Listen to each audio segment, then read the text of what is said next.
অংগনবাড়ী কৰ্মী আৰু সহাৰিকাসকলৰ দোষেই দুখ, বহুত দুখ।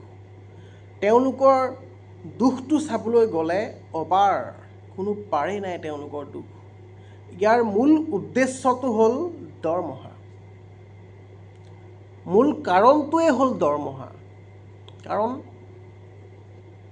কাম বহুত, কিন্তু সেই কামৰ অনুসৰি পইচাটো সিমান নহয়। মূল কাৰণটো হ'ল সেইটোৱেই। কি কৰিব? বৰ্তমান কংগ্ৰেছ চৰকাৰে আহেনে বিজেপি চৰকাৰে আহেনে নাজানো। মই এটাই বিচাৰোঁ যে তেওঁলোকৰ দৰমহাবিলাক বাঢ়িব লাগে আৰু সহাৰিকাৰ হ'ব লাগে 10,000 আৰু কৰ্মীগৰাকীৰ হ'ব লাগে 15,000। মই তাতকৈ বেছি নিবিচাৰোঁ। চৰকাৰক মই সেইটোৱে বিচাৰোঁ। আপোনালোকে নিযুত মইনা আঁচনি দিছে, দিয়ক, খুব ভাল লগা কথা। অৰুণোদয় দিছে আপোনালোকে মাইকী মানুহবোৰক চলিবলৈ, খুব ভাল লগা কথা, দিয়ক, কোনো কথা নাই।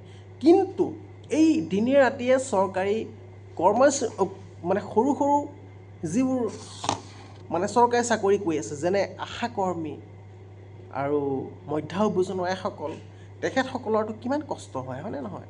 তেখেতসকলকো আপোনালোকে দৰমহাটো দিবলৈ চেষ্টা কৰক অকণমান বেছিকৈ। কাৰণ তেওঁলোকে সদায় কষ্ট কৰে। তেওঁলোকে 9টা বজাত যাব, 12টা বজাত গুচি আহিব, 12টা বজাত আহিয়ে ঘৰত ভাতকেইটা খাই আকৌ দৌৰে। ক'লৈ দৌৰে? ছাৰ্ভে কৰিবলৈ। অ'ত যোৱা ত'ত যোৱা, তেওঁলোকে কত কি কাম থাকে। গতিকে মই দৰমহাটো বঢ়াটো বিচাৰোঁ। আগন্তুক দিনত কংগ্ৰেছ চৰকাৰে আহক বা বিজেপি চৰকাৰে আহক, মই দৰমহাটো বঢ়াটো বিচাৰিছোঁ। কিমান বছৰ আগৰ পৰাই তেওঁলোকৰ দৰমহা বাঢ়া নাই? কিমান বছৰ আগৰ পৰা? সেইদিনাখন মাত্ৰ বাঢ়িছে সেইকেইটা টকা। সেইকেইটা টকাই হয় জানো? একো নহয়। আজিৰ দিনত সেইকেইটা টকাৰে একো নহয়। গতিকে বন্ধুসকল, মোৰ ভিডিঅ'টো কেনে পালে জনাব আৰু আপোনালোকে দৰমহাটো আৰু বাঢ়াটো বিচাৰে নে নাই মোক কমেণ্ট বক্সত কওক।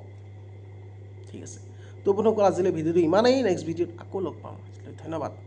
জয় আই অসম।